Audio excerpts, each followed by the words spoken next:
नमस्कार दोस्तों, आपका स्वागत है आपके अपने YouTube channel teaching exam overload पे। तो साथियों, जैसा कि आप सब जानते ही होंगे, आज सुबह ही एक न्यूज़ आई हुई है।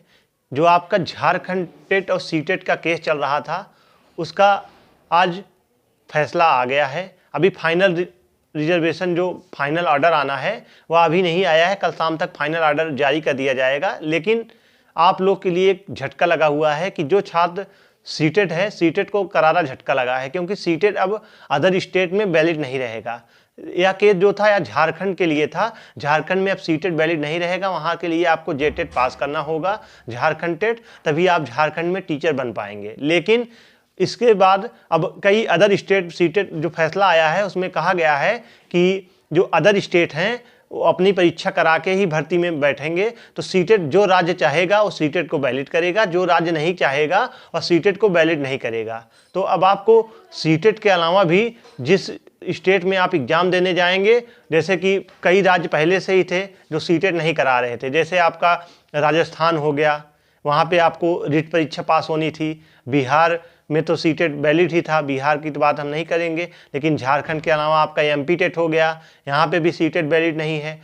तो ऐसे झारखंड में भी अब सीटेट वैलिड नहीं रहा। तो ऐसे कई स्टेट हैं जहाँ पे अब सीटेट वैलिड नहीं रहा है। तो अब कुल मिला के कहा जाए, अभी से जो न्यूज आ रही है, इससे हम लोग इतना ही कह सकते हैं कि अब जो राज्य या स्टेट चाहेंगे वही सीटेट को वैलिड करना चाहेंगे तो वैलिड करेंगे, नहीं तो नहीं। क्योंकि अब ऐसा नहीं रहेगा कि सीटेट वैलिड ही रहेगा। अगर राज्य चाहेगी तो सीटेट को वैलिड करेगी, नहीं तो अगर राज्य नहीं चाहेगी तो सीटेट वैलिड नहीं रहेगा। वहाँ का राज्य टेट आपको पास करना होगा, तभी वहाँ की भर्ती में आप बैठ पाएंगे। तो इसका जो फाइनल रिजर्वेशन है, फाइनल जजमेंट जो है, जजमेंट की कॉपी कल शाम तक ऑर्डर में आ जाएगी। तो उसमें हमको अच्छे से पूरा क्लियर पता चलेगा क्या हुआ है, कैसे हुआ है। लेकिन अभी तक जो न्यूज़ आ रही है, यही न्यूज़ निकल के आ रही है कि सीटेट को करारा झटका लगा है। सीटेट अब अदर स्टेट में वैलिड नहीं रहेगा। जो राज्य चाहेंगे वह सीटेट को वैलिड करेंगे, जो राज्य नहीं चाहेंगे वह सीटेट को वैलिड नहीं करेंगे। सीटेट कोई एक ऐसा नहीं अभी तक था, सीटेट आप लोग पास कर लेते थे तो अदर स्टेट में भी एग्जाम दे सकते थे, पर अब ऐसा नहीं होगा। अब जो राज्य चाहेगा वह सीटेट को वैलिड करेगा, नहीं तो आपको वहाँ के राज्य का टेट आपको पास करना ही होगा। जैसे अभी रिट की परीक्षा हो रही है तो आपको रिट लेवल 1 या लेवल 2 आपको पास ही करना होगा। जेटेट आप लोग अब झारखंड टेट देने जाएंगे तो वहाँ पे जेटेट आपको पास करना होगा। एमपी टेट में एमपी टेट आपको देना होगा। तो अभी तक जो न्यूज़ निकल के आ रही है, यही न्यूज़ निकल के आ रही है कि सीटेट अब अदर स्टेट में वैलिड नहीं रहेगा। बात हम लोग यूपी की करें तो यूपी में अब यूपी सरकार के ऊपर है कि वह सीटेट को वैलिड करती है कि नहीं करती है। क्योंकि काफ़ी दिनों से जो है उत्तर प्रदेश सरकार की तरफ से कोई भी भर्ती का अधियाचन नहीं निकाला गया है। तो ऐसे में अब देखना होगा कि यूपी में सीटेट को वैलिड रखा जाएगा कि नहीं रखा जाएगा। वो तो आने वाले समय में पता चलेगा। उससे पहले यूपी टेट भी होगा, तो आप लोग कोशिश करिएगा यूपी टेट का एग्जाम जरूर दीजिएगा, यूपी टेट को पास कर लीजिएगा। क्योंकि सीटेट का कोई भरोसा नहीं है कौन सा स्टेट सीटेट को वैलिड करे या ना करे। तो यह न्यूज़ थी। अब हम लोग बात कर लेते हैं, काफ़ी दिनों से हमारी यूट्यूब पे क्लासेज ऑफ चल रही थी। तो आप लोग के लगातार मैसेज आ रहे थे, सर आप कहाँ हैं, क्लासेज क्यों नहीं चल रही हैं, सर क्लासेज कब से चलेंगी। आपके एक भी प्रश्न का मैं जवाब नहीं दे पा रहा था। मैं काफ़ी लगभग 60 से 70 दिन हो गए हैं, 2 महीने से भी ज़्यादा का समय हो गया, यूट्यूब पे मैं क्लासेज नहीं ले पा रहा था। तो अब मैं पूरी तरह से अपने आप को बेहतर महसूस कर रहा हूँ। नई तैयारी के साथ अब की क्लासेज अब यूट्यूब पे प्रॉपर तरीके से, प्रॉपर ढंग से चलेंगी। और यूट्यूब पे क्लासेज न चलने के 2 मुख्य कारण थे।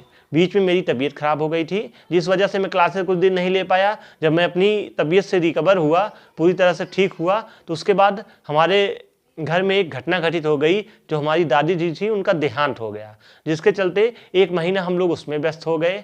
इसी वजह से 2 महीने आपकी क्लासेज आप रही। अब मैं पूरी तरह से एकदम फ्री हूँ और बेहतरीन ढंग से क्लासेज आपकी चलाऊँगा। तो अब आपका भी हाल में एग्ज़ाम लगा हुआ है, रीट का एग्ज़ाम, यानी रीट की परीक्षा भी आपकी 26-27 फरवरी को होना है। तो रीट के लिए मैं आपको कुछ मैराथन क्लासेस प्रोवाइड कराऊंगा जो इंपॉर्टेंट होंगी। सीडीपी हो चाहे हर सब्जेक्ट की, मैं आपको एक मैराथन क्लासेस दूंगा। उस मैराथन क्लासेज को आप लोग देख लेंगे तो उससे बाहर रिट में एक भी प्रश्न आपके नहीं छूटेंगे, सारे प्रश्न वहीं मैराथन क्लास से मिलेंगे। क्योंकि सीडीपी मैं एसएसटी पेपर 2 वालों की बात करूं रिट में, तो एसएसटी पेपर 2 में आपको एनसीईआरटी 6 to 8 पढ़ना है। यहाँ से प्रश्न आपको रिट में देखने को मिलेंगे। आप प्रीवियस ईयर का प्रश्न उठा के देखेंगे तो आपको एनसीईआरटी 6 to 8 से ही प्रश्न मिलेंगे। इसके अलावा अगर मैं बात करूँ तो आपका ये तो हो गया रिट की, लेकिन इसके साथ साथ भी आपको रिट की जो बोर्ड की प्राइमरी स्कूल की बुकें होती हैं 6 to 8 सामाजिक विज्ञान की, उसको भी हमको पढ़ना होगा। इसकी मैं एक मैराथन क्लास लूंगा जिसमें 6 to 8 राजस्थान की जो बुक है प्राइमरी की उसको मैं समाप्त कर दूंगा, तो उसमें से भी जो भी प्रश्न आपके बनते हैं वो सब कवर हो जाएंगे। और ईबीएस में भी मैं राजस्थान बोर्ड की प्राइमरी की बुक की मैं सारे क्वेश्चंस करवा दूंगा। तो आप लोग बेफिक्र रहिए, रिट की क्लासेज लगातार आपकी निरंतर ढंग से चलेंगी। इसके अलावा बीपीएससी टीआरई 4.0 के लिए भी मैं आपको बुक और नोट्स अभी आपके टेलीग्राम पे प्रोवाइड कर दूंगा, तो आप लोग टेलीग्राम से हमारे जुड़ जरूर जाइएगा, जिसकी लिंक मैं डिस्क्रिप्शन बॉक्स में दिया हूँ। तो टेलीग्राम से आप लोग जुड़ जाइएगा, वहाँ पर अब लगातार आपको नोट्स और पीडीएफ मिलना स्टार्ट हो जाएंगे और हर प्रश्न के आपके जवाब भी मिलेंगे। अब मैं लगातार निरंतर यूट्यूब पर आपकी प्रॉपर ढंग से प्रॉपर तरीके से क्लासेज चलाऊँगा। अब और बीपीएससी टीआरई 4.0 की बात की जाए तो उसमें भी मैं अब क्या करूंगा, एनसीईआरटी 6 to 8 कवर करवा दूंगा। और एनसीईआरटी 6 to 8 से जितने भी प्रश्न बनते हैं एसएसटी में सारे प्रश्न को कवर करवा दूंगा। इसके अलावा और भी जो भी सब्जेक्ट होंगे, चाहे हिंदी हो गई आपकी 6 to 8 की या प्राइमरी की बात करूं, मतलब अब प्रॉपर तरीके से हर क्लासेज आपकी चलेंगी। कल मैं एक वीडियो बनाऊंगा जिसमें मैं आपको बता दूंगा कौन सी क्लासेज का टाइम टेबल कब क्या रहेगा। पहले तो मैं फोकस रिट पे करूंगा क्योंकि रिट का एग्जाम आपका नज़दीक है, और इसके बाद आपको रिट में 40 से 50 हज़ार भर्ती जरूर देखने को मिलेगी अप्रैल मई में। तो रिट की एग्जाम की तैयारी मैं पहले करवाऊंगा और उसके बाद मैं जैसे ही 15-20 दिन क्लासेज रिट की आपकी समाप्त होंगी, मैं बीपीएससी टीआरई 4.0 की क्लासेज स्टार्ट कर दूंगा। तो आप लोग चैनल के साथ बने रहिए, चैनल को लाइक करिएगा, सब्सक्राइब करिएगा। इसके अलावा अगर आपके कोई प्रश्न हो या डाउट हो तो आप लोग कमेंट में हमसे पूछ सकते हैं, मैं आपके कमेंट का रिप्लाई दूंगा। और अब आपकी क्लासेज बेहतरीन ढंग से और एकदम अच्छे तरीके से, बहुत ही अच्छी तैयारी के साथ मैं आपकी क्लासेज अब स्टार्ट करूंगा। तो अभी जो एक न्यू